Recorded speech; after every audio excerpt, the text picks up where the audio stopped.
साउन महिनाभरि कर्मचारी साथीहरू प्राइभेट साथीहरू रेस्ट लिन्छौँ भन्नुहुन्छ। एउटा भदौमा असोजमा अनि दसैँ तिहार लाग्छ, त्यस्ता कुरै बाहनाबाजीमा नलागिकन जस्तो आजै पनि इन्जिनियर आउनु भएन नि त, प्राइभेट साथी गर्नु आउनु भएन, तपाईँले काम चलाउनु भयो, यो त लापरवाही भयो नि त। यो वर्षभरिको बारे त्यस्तो होइन। अहिले पनि बिचमा यी लेखाको साथी यहाँ हुनुहुन्छ, प्रत्येक महिनाको 7 गतेभित्र खर्च अख्तियारी दिएको छ पालिकाले, दिएको छ, कहीँ ढिलाबाज छैन। तर एउटा कुरा के बुझिराखौँ भने तपाईँहरूले हामीलाई त सङ्घीय सरकारले तलब दिएको छ, यसो गरेको छ, स्थानीय तहको भूमिका के छ र? खर्च अख्तियारी पाएन र गाउँसभा सम्पन्न भएन भने तलब पनि रोकिन्छ। रोकिन्छ कि रोकिँदैन? स्रोत जहाँसुकैबाट आओस्, स्थानीय तहका कर्मचारी साथीहरूले बुझ्नुहोस्, कतिपय स्थानीय तहमा गाउँसभा सम्पन्न नहुँदा पुस माघसम्म तलब नपाएका अवस्था छ। त्यो तलब पनि निकासा हुँदैन, तलब खान पनि बन्द हुन्छ। त्यो हामीलाई मात्रै यिनका योजना मात्रै ढिला गरिदिएर भन्ने नबुझ्नु होला। त्यसकारण प्रत्येक 7 गतेभित्र, साउनको 7 गतेभित्र हामीले खर्च अख्तियारी दिएका छौँ। भोलिपल्टबाट तपाईँहरू खर्च अख्तियारी पाएको भोलिपल्टबाट तपाईँहरू इस्टिमेट बनाउन लाग्नुहोस् र 15 गतेबाट उपभोक्ता समिति, टेन्डर होइन, त्यो काममा तपाईँहरू साउनको 8 गतेबाट लाग्न पाउनुभयो। 8 देखि 15 सम्म इस्टिमेट बनाउनुहोस्, 15 गतेबाट काममा जान पाउनुभयो। त्यसकारण त्यसमा त्यो समस्या होइन। अहिले साउनबाटै अझ सङ्घीय योजनाको त अहिले पनि टेन्डर गर्न पाउनुहुन्छ तपाईँहरूले, अहिले पाउनुहुन्छ। ल देखा छ के आजै भोलि नै तपाईँहरू टेन्डर खोल्न पाउनुहुन्छ। हामीले भोलि कार्यपालिकाबाट पठाइने भोलि नै सङ्घीय योजनाहरूको त अस्ति नै पाउनुहुन्थ्यो। यस्तो कुराहरूमा यो अरू कसैले नबुझेका मान्छेले भनेकोहरूमा हजुरहरू इन्जिनियर जतिको मान्छेहरूले यो कुरा अलिकति बुझिदिनु होला।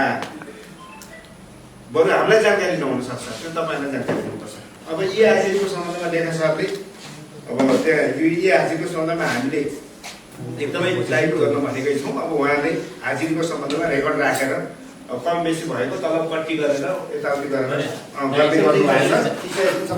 तर अब सेवामा बाधा भइसकेपछि तलब कट्टी गरेर सन्तुष्टि हुने कुरा त होइन। तर तलब सलब कट्टी गर्ने, जरिमाना पर्ने यस्ता लफडामा किन लाग्नुहुन्छ? यो चाहिँ यी हाजिरी आदि इत्यादि यो सबै कुराहरूमा टाइम टु टाइम तपाईँहरूले गर्नुहोस्। यस्तामा कसैलाई गैर गरिदिएर अथवा तलब कट्टी गरेर फेरि हामीलाई सन्तुष्टि हुने विषय पनि होइन। यस्तो सफर नपरोस्। अनि गुराँस पहिचानको के गर्नु भएको छ भन्नुभएको छ। गुराँस पहिचान त अब हामीले पर्सि एउटा चाहिँ स्थानीय हाम्रो गुराँस पहिचानको स्तम्भ हामीले अनावरण गर्दैछौँ, जो कृषिसँग सम्बन्धित भएको हुनाले हाम्रो गुराँस गाउँपालिकालाई अब सरकारले नै कृषि पकेट क्षेत्र भने हुनाले त्यो कृषिसँग सम्बन्धित भएको हुनाले अब कृषि मन्त्रीज्यूलाई नै चाहिँ त्यहाँ उहाँबाटै गराउनु एउटा सरोकारवाला हुनुभयो नि त छ र हाम्रो गाउँसभाहरूमा पर्सि त्यो गर्छौँ। र हामीले 32 थरीका रैथाने पहिचान बनाएका, यसलाई ब्रान्डिङ गर्ने लगायतका कामहरू हामीले त्यो थालेको छौँ। अघि छुटेकोमा यो हाम्रो हिङ्गोलीमा जीवन सुरक्षाको भनिसक्नुभयो, ढुवानी अनुदानको भनिसक्नुभयो, सहकारीलाई आयमूलक नमान्ने हो कि भन्ने तर्क पनि छ। त्यो हिसाबले अब यो कम्पनी फर्म होइनन्, सहकारी सेवामूलक भन्ने अर्थमा गर्न सकिन्छ भने कतिपय नगरेका संस्थाहरूले जसले अनुदान दिनुभयो उहाँले लापरवाही गरेको कारणले गर्दा यो गरेको संस्थालाई मर्का पर्यो वास्तवमा होइन। यसमा चाहिँ म पोजिटिभ छु, त्यो संस्थाको म गएर हेरेको पनि छु, राम्रोसँग सेवा दिएको छ। सेवाग्राहीले नै चाहिँ कतै उजुरीबाजी गरेको भए, असन्तुष्ट भएको भए हामीले प्रश्न गर्न पर्थ्यो।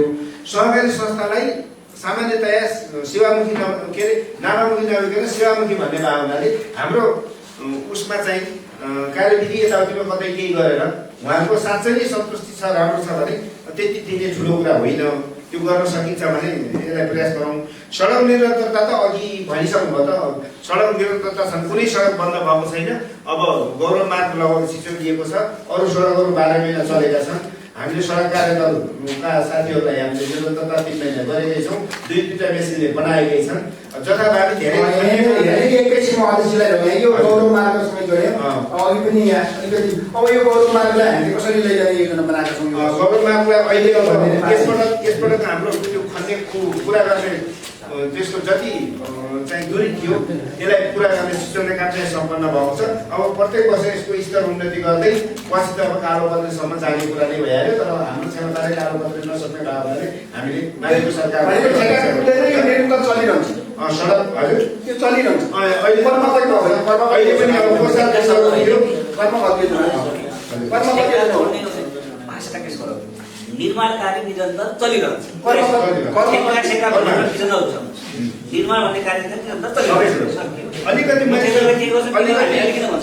अलिकति यो लोकल कुखुरा अथवा लौका हाकिखाँदा त भनिसकेको सूचनाको उहाँले जिम्मा लिनुभयो तर नियत अलि सोझो सुन्ने गर्नु पर्यो सकारात्मक सुन्ने गर्नु पर्यो कुनै किसानहरूले के भन्नुभयो भने यो लौकालाई धेरै रोग पनि लाग्दो रहेछ अनि लोकल कुखुराभन्दा डबल मूल्य पनि हुँदो रहेछ यो ग्राहक पनि पाइँदो रहेछ यो राम्रो चिज भएको हुनाले जसले कुखुरा पाल्नु भएको छ उहाँलाई लौका पनि पाल्नुहोस् भनेर पालिकाले अनुदान दिँदैछ त त्यहाँ डुब्ने कुरा कहाँबाट आयो उर्सिने कुरा आयो अहिले चाहिँ तपाईँको कालिज पाल्न पाइन्छ चाहिँ अर्को बरेल पाल्न पाइन्छ च्याकुरा पाल्न पाइन्छ लौका फेरि घरपालुवा हो लौका 600-700 रुपियाँ केजी त तपाईँको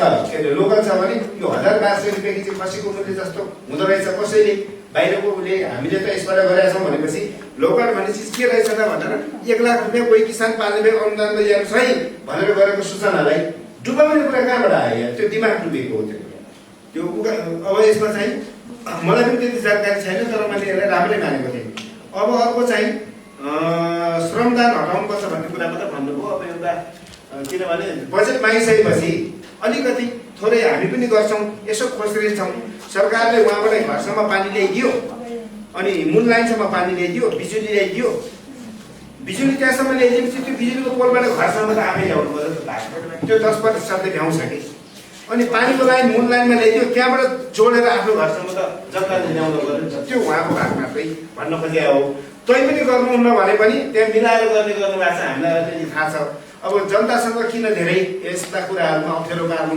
भनेर उहाँहरूले गरम मिलाएका कुराहरूलाई मानिने गरेको तर श्रमदान यो पोजिटिभ उद्देश्यका साथ राखिएको हो यसलाई बरु तपाईँ हामी सबै मिलेर यसलाई सुधार गर्नुपर्छ र थोरै भए पनि सहभागिता गर्नुपर्छ भन्ने हो यसलाई सुधार गरौँला तपाईँ हामी सबैले यसमा लाग्नुपर्छ समग्रमा अब सबैजना यसलाई के मलाई समापन पनि अनुमति दिनुभयो एकैछिन म प्रतिबद्धता सुनाउँछु सकिएको हो त्यसो भए अध्यक्षज्यू लगायत सम्पूर्ण व्यक्तित्वहरूलाई धेरै धेरै धन्यवाद प्रतिबद्धतामा लिपिबद्ध तरिकाले रसुलीले मिलाएर लेख्न लागि चाहिँ हामीले एउटा ड्राफ्ट बनाएका छौँ त्यसलाई केही सल्लाह सुझाव हामी साहबको सल्लाह सुझाव दिएर हामी प्रतिबद्धता वेबसाइट राख्ने बेला र रिपोर्टमा हालेर प्रतिबद्धतालाई रसुलीले मिलाउनेछौँ मैले 8 बुँदा हाम्रो टिमले प्रतिबद्ध बनाएको छु यो